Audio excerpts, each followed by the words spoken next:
Bonjour, bonjour et bienvenue dans cette nouvelle série de vidéos où je vais vous parler de séries. Bon, ça fait un petit moment que je me dis qu'il faut vraiment que je m'occupe de ça. On me l'a demandé dans les commentaires je ne sais combien de fois, donc voilà.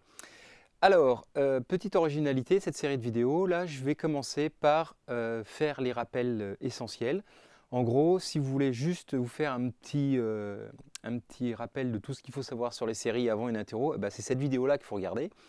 Après, si vous voulez comprendre un petit peu mieux, voir des exemples supplémentaires, des réflexions, des démonstrations, etc. Enfin bref, pour bien comprendre, je pense que ce n'est pas inutile de regarder la série entière de vidéos. Mais on va commencer par juste, allez, vite, rappelle-moi tout ce qu'il faut que je sache sur les séries parce que j'ai une interro demain. Et voilà, c'est cette vidéo-là. Mais je ne vous conseille pas de bosser que pour les interros, hein. J'ai jamais dit ça. Je pense que c'est bien de creuser. Mais bon, allez, quand même, ce sera mieux que rien. Donc un petit résumé. Alors donc, qu'est-ce qu'on a dans cette vidéo? La définition, pour quand même bien comprendre de quoi on parle quand on parle de série, c'est important.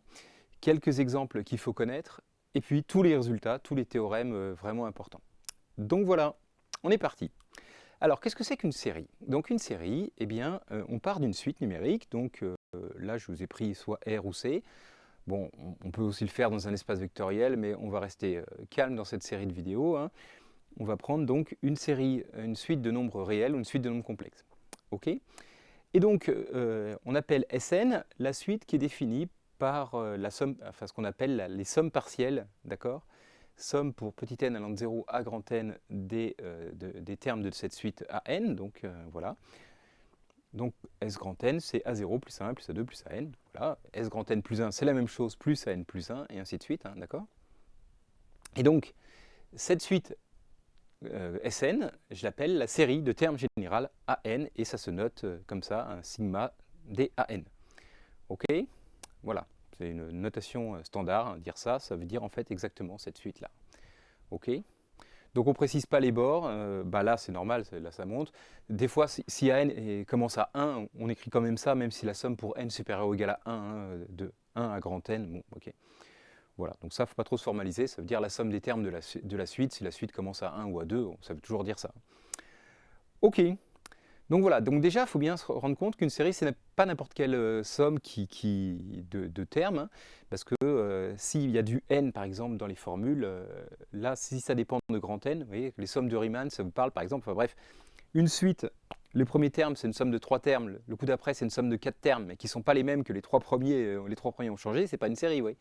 D'accord? Une série, c'est vraiment quelque chose comme ça. On part d'une suite et à chaque terme, on rajoute, d'accord, un élément de la suite. Les premiers ne changent pas. Ok? Voilà, donc c'est juste ça. Donc du coup, une série, c'est un cas particulier de suite parce qu'effectivement, c'est une suite, la grande SN, d'accord? Donc voilà, c'est une suite comme ça, on appelle ça une série. Ok? Mais ce qu'il faut remarquer, c'est que si je prends une suite n'importe comment, Bn, en fait, c'est une série.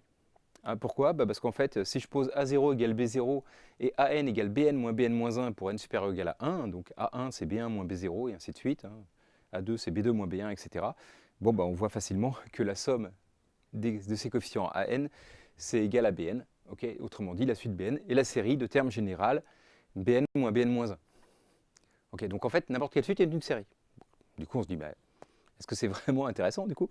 Alors oui, parce que ça peut être un outil du coup pour étudier n'importe quelle suite, de la voir comme une série de ces termes-là, parce qu'il y a plein de critères pour voir si une série converge ou pas, éventuellement calculer sa limite, etc. Donc c'est justement le but de cette série de vidéos, de réviser tout ça. Et donc ça peut être une astuce marrante, et puis bref. Donc voilà, allons-y. Alors, qu'est-ce que ça veut dire qu'une suite converge? Une série converge, ça veut dire que vu que c'est une suite, ça veut dire que cette suite converge. Ok? Et donc, si cette suite converge, la limite de la série, on la note. Alors cette fois, on met les bornes. Somme pour n égale 0 à plus l'infini DAN. Pareil, ça commence à 1, c'est somme pour n égale 1 plus l'infini DAN. Ok? Donc vous voyez, il faut faire une petite différence, déjà c'est subtil, entre ça, c'est la série, c'est une suite, et ça, c'est la limite quand je mets les bornes. Vous voyez, donc on ne peut pas dire la série somme de n allant de 0 à plus l'infini DAN, ça ne va pas. C'est la série somme DAN, d'accord, qui peut converger éventuellement vers ça. Ok? Donc ça, vous voyez, par exemple, c'est le fait que ça puisse exister, que ça puisse converger, c'est quelque chose qui perturbait pas mal les mathématiciens grecs, enfin certains mathématiciens grecs, hein. Le fameux paradoxe de la flèche, vous savez, qui perturbait beaucoup voilà, les raisonnements, parce qu'il y en a qui se disaient, bah, écoute, si tu tires une flèche vers quelqu'un, ok, eh bien, d'abord, il se passe le temps pour qu'elle parcourt la moitié de la distance entre le tireur et la cible. Puis ensuite, il faut qu'elle parcourt la moitié de la distance qui reste entre l'endroit où elle est arrivée et la cible. Puis ensuite, la moitié de la distance, à chaque fois, c'est les temps strictement positifs qu'elle va mettre à parcourir sa distance. Et donc, il y a une infinité de sommes, une infinité de termes strictement positifs à ajouter. Et donc, ça ne peut pas attendre vers quelque chose de fini. Donc, la cible arrive jamais à sa cible parce qu'à chaque fois, il faut qu'elle parcourt la moitié de la distance qui lui reste. Et ça prend un temps strictement positif à chaque fois. Et comme on peut faire ça une infinité de fois, elle ne peut pas arriver à la cible. Vous voyez, parce que voilà, cette idée qu'une somme infinie de nombres strictement positifs puisse converger vers quelque chose de fini, c'est pas si simple que ça en fait, intuitivement à comprendre. Ok. Alors, première chose à remarquer, bah, c'est que si une suite converge, comme vous le savez bien, alors Sn moins Sn-1 tend vers 0. La réciproque est fausse, on va le voir, hein, mais pourquoi? Parce que si une suite S converge vers une limite, Sn-1 tend vers cette limite, Sn tend vers cette limite, donc Sn moins Sn-1 tend vers 0. Ok. Or, Sn moins Sn-1, la somme jusqu'à n moins la somme jusqu'à n-1, eh ben, c'est égal au terme à n. Et donc, la limite du terme général, de la suite à n, c'est forcément 0. Sinon, la série ne converge pas. Et du coup, bah, cette petite réflexion relativement simple, ça nous amène quand même à un critère qu'on appelle le critère de divergence triviale, pour pouvoir dire très facilement qu'une série diverge. Bah, voilà. Si le terme général à n, il ne tend pas vers 0, en plus l'infini, alors la série diverge. Parce que par contraposé, hein, si la série converge, alors à n tend vers 0. Et donc voilà, c'est un cas facile pour voir qu'une série ne converge pas, bah, c'est déjà de voir que le terme général ne tend pas vers 0. Ok. Alors on va tout de suite voir des petits exemples. Donc la série géométrique. Alors, une petite formule, si je prends z un nombre complexe différent de 1, alors vous devez connaître la formule somme pour n allant de 0 à grand N des z puissance n, c'est la somme des termes de suite géométrique, c'est une formule qu'on voit en première. Et, ok, et donc, eh bien, c'est égal à 1 moins z puissance n plus 1 sur 1 moins z. Ok, si vous ne savez plus du tout comment on prouve ça, bah, soit on fait une récurrence, soit on multiplie de ce côté-là par 1 moins z, et on voit, ah, tout se simplifie, il reste 1 moins z puissance n plus 1. Ok, et donc la question qu'on se pose maintenant, c'est est-ce que cette suite-là, voilà, converge quand n tend vers plus l'infini, hein, parce que c'est ça le but de la série, c'est ça. Et alors, eh bien, en fait, si module de z est plus petit que 1, vous savez que bah, z puissance n plus 1, ça va converger vers 0. Donc il y a un cas où c'est très simple, hein, si module de z est strictement plus petit que 1, alors cette série converge du coup, puisque cette suite-là admet une limite, et la limite de cette suite, c'est ça, et donc la série somme des zn converge vers 1 sur 1 moins z. Ok, donc si vous avez ma série sur les séries entières, ça par exemple on l'utilise abondamment, hein, un truc vraiment très utile.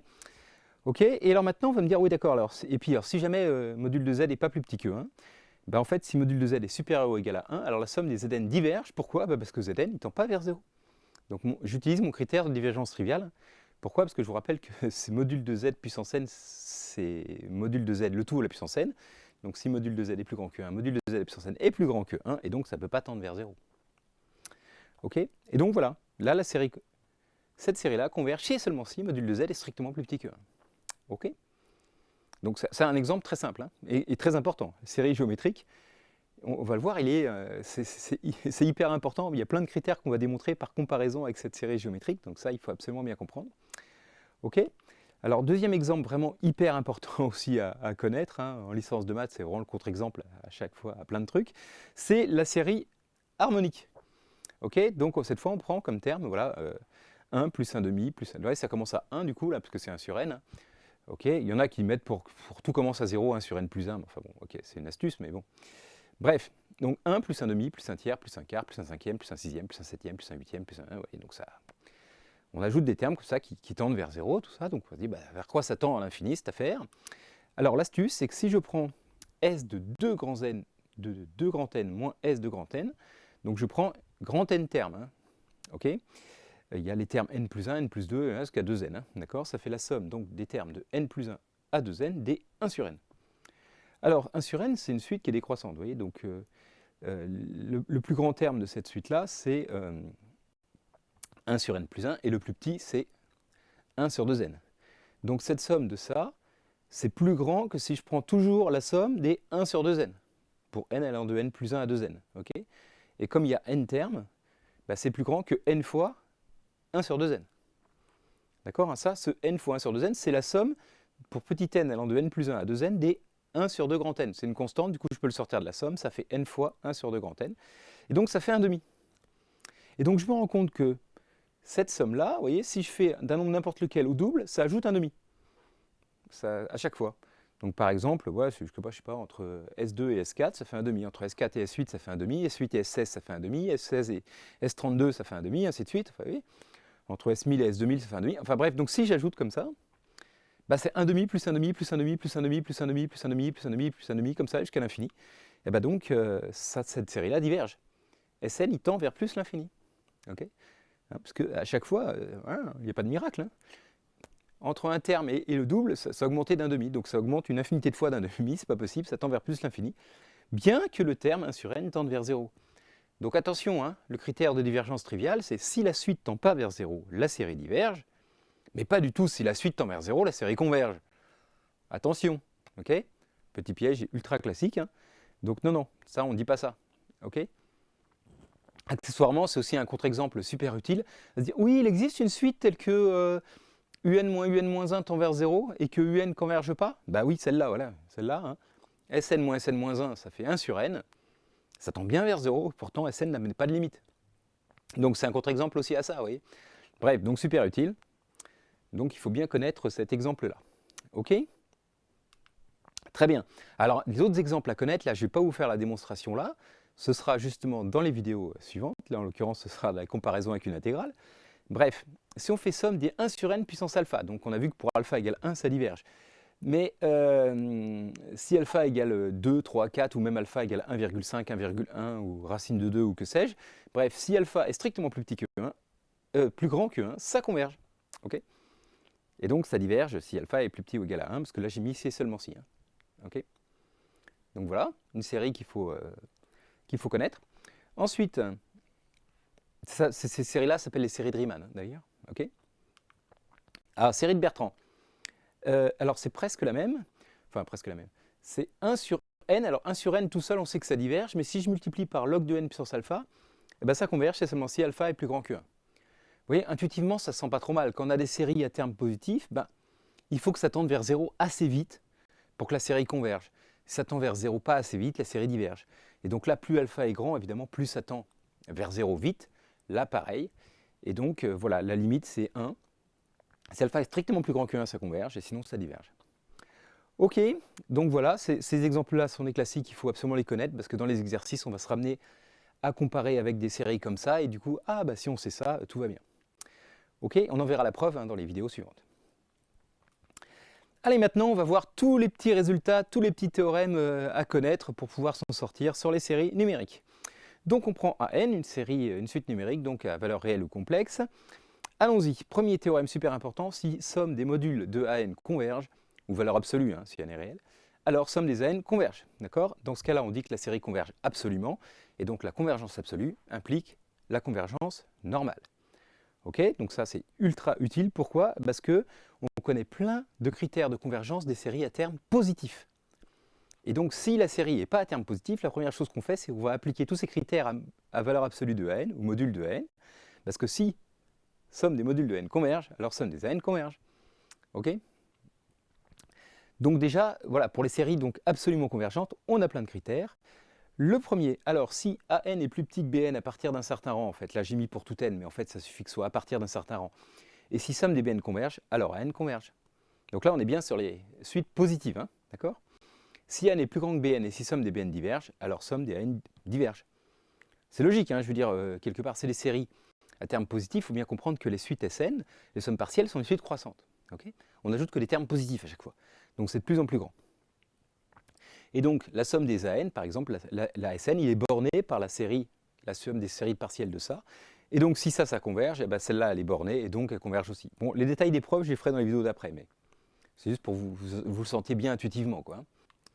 Ensuite, prenons maintenant ce critère. Si nous prenons deux séries, somme des AN et somme des BN, avec AN et BN deux suites qui sont équivalentes, je vous rappelle, ça signifie que AN sur BN tend vers 1, alors, eh ben, les séries sont de même nature, c'est-à-dire que si somme des n converge, somme des bn converge, et si somme des n diverge, somme des bn diverge également. Et donc voilà, ça permet de simplifier, de se ramener à des séries plus simples pour pouvoir les étudier. Ensuite, comparaison avec une intégrale. Donc là, c'est dans un cas très particulier, si AN, c'est de la forme f de n, où f est une fonction qui est continue, positive et décroissante. Donc voilà, par exemple, ça marche bien pour les séries de Riemann. Vous voyez, somme des 1 sur n puissance alpha, bah justement, c'est comme ça qu'on fait pour le démontrer. Donc voilà, dans certains cas, ça peut être très très utile. Et eh bien, la série converge si et seulement si l'intégrale converge. Alors ça, si vous ne savez pas ce que ça veut dire que l'intégrale converge, je l'ai écrit comme ça exprès. Ça veut dire que l'intégrale entre 0 et n de f de x dx admet une limite quand n tend à plus l'infini. À noter que là j'ai mis 0, mais on peut mettre 1, 2, 3, enfin même n'importe quel nombre. C'est que cette intégrale-là converge en plus l'infini. Ça implique la convergence de cette série. Et c'est une équivalence en fait. Donc voilà. Un autre critère, alors très important bien évidemment, le critère de D'Alembert. Il y en a, la plupart des étudiants, souvent ils retiennent le critère de D'Alembert, c'est à peu près leur unique moyen de montrer qu'une série à terme positif converge. Alors qu'est-ce qu'il dit ce critère? Eh bien il dit voilà, si limite de n plus 1 sur an c'est égal à L, donc si cette suite-là converge, n plus 1 sur an, et que si L est strictement plus petit que 1, alors la série converge. Si L est strictement plus grand que 1, la série diverge. Et si L égale 1, par contre, eh bien, on ne peut rien dire. Okay, et donc, bien évidemment, on applique ça souvent à valeur absolue de n, je vous rappelle, pour montrer qu'une série est absolument convergente. Okay, donc voilà, ça doit vous rappeler des choses si vous avez déjà vu les vidéos sur les séries entières, que normalement, qu'on regarde après, en fait. Mais bon. Bref, alors, on peut améliorer un petit peu ce résultat, parce qu'en fait, il suffit que n plus 1 sur n soit plus petit qu'un certain L strictement plus petit que 1 à partir d'un certain rang, alors la somme des n converge. En fait, la preuve est très simple, c'est parce que an est plus petit que la série des L puissance n, en fait. Et si an plus n sur an est plus grand que 1 à partir d'un certain rang, en fait là, j'ai mis plus grand que L, mais on peut améliorer juste plus grand que 1 à partir d'un certain rang, strictement plus grand que 1 à partir d'un certain rang, alors somme des n diverge, bah pourquoi? Parce qu'en fait, an plus 1 est plus grand que an, et donc la série est croissante et elle est positive, donc elle ne tend pas vers 0, donc dans ces cas-là, tout va bien.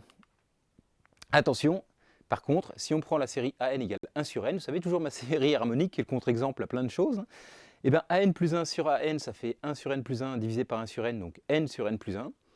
C'est bien strictement plus petit que 1 tout le temps, et pourtant la somme des n diverge. Ok, donc si c'est plus grand que 1 à partir d'un certain rang, ça diverge. Si c'est plus petit que 1, eh ben, ça ne veut pas dire que faut que ce soit plus petit qu'un L strictement plus petit que 1. Là, le L est super important pour qu'on puisse dire que ça converge. Ok, donc faites gaffe à ça. Hein. Donc voilà. Ensuite, le critère de Cauchy, donc un autre critère qu'on aime un petit peu moins, mais pourtant qui est aussi très bien dans certains cas. Donc si on prend la racine énième de valeur absolue de an ou de an si an est positif toujours, hein, donc racine énième, j'ai noté ça puissance 1 sur n, hein, c'est la même chose, vous voyez, racine carrée c'est puissance 1 demi, etc. Donc bref, on prend an puissance 1 sur n, on regarde si ça tend vers une limite L, ce qui est très pratique si an c'est une formule bizarre à la puissance n par exemple, vraiment ce critère va s'appliquer, oui. Bref, si la limite est plus petite que 1, ça converge. Si la limite est strictement plus grande que 1, ça diverge. Si elle est égale à 1, on ne peut pas conclure. Donc la conclusion est exactement la même que pour le critère de D'Alembert. Donc ça, c'est pratique, c'est moins dur à mémoriser. Et de nouveau, en fait, si c'est plus petit qu'un nombre strictement plus petit que 1 à partir d'un certain rang, alors ça converge. Et si c'est strictement plus grand que 1 à partir d'un certain rang, alors ça diverge. Okay, donc ça, c'est pareil que pour D'Alembert. Hein. La même chose que ça, et voilà, c'est juste plus petit que 1, bah, toujours, il y a des contre-exemples, ça on ne peut pas dire ça. Ok, critère de Riemann, troisième critère, aussi qui sert énormément. Si la limite de n puissance alpha à n est égale à 0 avec alpha strictement plus grand que 1, alors somme des n converge. Bah, intuitivement, oui, c'est juste, si ça tend vers 0, bah, au bout d'un moment c'est plus petit que 1. Donc n est plus petit que 1 sur n puissance alpha, et si alpha est strictement plus grand que 1, 1 sur n puissance alpha, c'est une série convergente. Donc la série des n converge par comparaison. Et par contre, si la limite de n puissance alpha à n est égale à plus l'infini avec alpha strictement plus petit que 1, bah, du coup c'est plus grand qu'une série qui diverge, donc c'est divergent. Bon, tous les détails c'est démontré dans les vidéos suivantes, hein, donc j'insiste pas. Ok. Et de même, en fait, si n alpha à n est plus petit que 1 à partir d'un certain rang avec alpha strictement plus grand que 1, ça converge. Et si n alpha à n est plus grand que 1 à partir d'un certain rang avec alpha plus petit que 1, alors ça diverge. Vous voyez, on peut améliorer toujours ces petits critères là. Ok, donc voilà. Alors pour les séries à termes positifs, c'est fini, on a vu tout ce qu'il fallait savoir. Maintenant, les séries où les termes ne sont pas tous positifs. Alors, le premier cas, c'est ce qu'on appelle les séries alternées, c'est-à-dire quand le signe change à chaque fois. D'accord? Il y a un terme strictement positif, un terme strictement négatif, un terme strictement positif, un terme strictement négatif, un terme... bref, bon, voilà. Donc, non, si UN est une suite donc, monotone et dont la limite est 0, okay, donc du coup, si elle est décroissante, sa limite est 0, bah, elle est tout le temps positive. Si elle est croissante et que sa limite c'est 0, elle est tout le temps négative. Donc UN est de signe constant, hein. C'est important, d'accord? C'est vraiment une série que ça change de signe à chaque fois. Ok, alors, eh bien, voilà, la série somme des n converge. Ok, donc je l'ai écrit comme ça parce que souvent les gens se disent oui, alors moins 1 puissance n UN, il faut que UN soit décroissant et tendre vers 0. Bah en fait, non, si elle est négative, elle peut être croissante et tendre vers 0 en fait. Donc c'est pour ça que je l'ai écrit comme ça pour éviter ce petit piège. Bref, donc voilà, c'est le théorème très classique. Hein. Moins 1 puissance n sur n, par exemple, bah, du coup, c'est une série qui converge. Moins 1 puissance n sur racine de n, ce genre de choses, c'est une série qui converge. Ok? Très bien, moins 1 puissance n sur n au carré, du coup on s'en fout parce que valeur absolue, ça fait 1 sur n carré, ça converge d'après Riemann, donc elle est absolument convergente. Donc là on utilise le critère des séries alternées, c'est plutôt, vous voyez, moins 1 puissance n puissance alpha avec alpha plus petit que 1. Positif bien sûr, parce que sinon ça ne tend pas vers 0, mais plus petit que 1. Bref, et alors les séries un peu plus compliquées, il y a une généralisation du critère des séries alternées, alors là on commence à tirer dans les coins, tout le monde ne maîtrise pas tout ça. Le critère d'Abel, donc ça c'est voilà, un peu plus subtil, c'est plus pour niveau agrég hein, que niveau CAPES. Si AN c'est un produit de suite UNVN, donc un peu comme ça, moins 1 puissance n UN. Alors avec toujours UN qui est monotone et qui tend vers 0, donc voilà, si elle est positive, elle est décroissante et tend vers 0, hein, par exemple. Okay. Et VN, donc là par contre, on ne demande pas que ce soit moins 1 puissance n, mais juste que les sommes des VN soient bornées. Et les sommes partielles de cette suite, la VN, donc cette série en fait des VN, on ne demande pas qu'elles convergent, on demande juste que ce soit une suite bornée. Alors là, c'était le cas par exemple pour si Vn est égal à moins 1 puissance n, puisque la somme des moins 1 puissance n, bah, ça fait soit 1, soit 0. Enfin, ça dépend. Si on part de 1, ça fait 1, 0, 1, 0, 1, 0, 1, 0. Si on part de moins 1, c'est moins 1, 0, moins 1, 0, moins 1, 0. Bon, bref, en tout cas, c'est une série qui est bornée, okay, même si elle ne converge pas. Et donc, dans ce cas-là, la somme des n converge.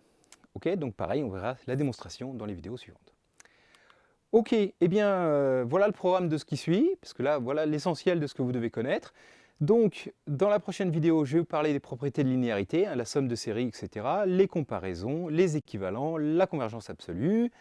Ensuite, dans la vidéo suivante, on va voir les comparaisons avec une intégrale et donc on va démontrer les séries de Riemann et les séries de Bertrand.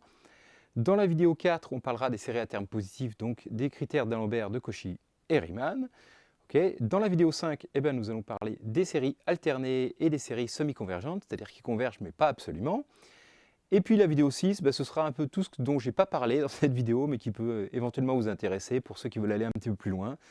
Donc, produit de Cauchy, c'est la multiplication de deux séries, la sommation par paquet, si on regroupe des termes, etc. Enfin, voilà, des trucs qui sont un petit peu plus subtils, qui ne sont pas forcément utiles à tous les étudiants de licence, mais qui sont là pour ceux qui veulent aller plus loin.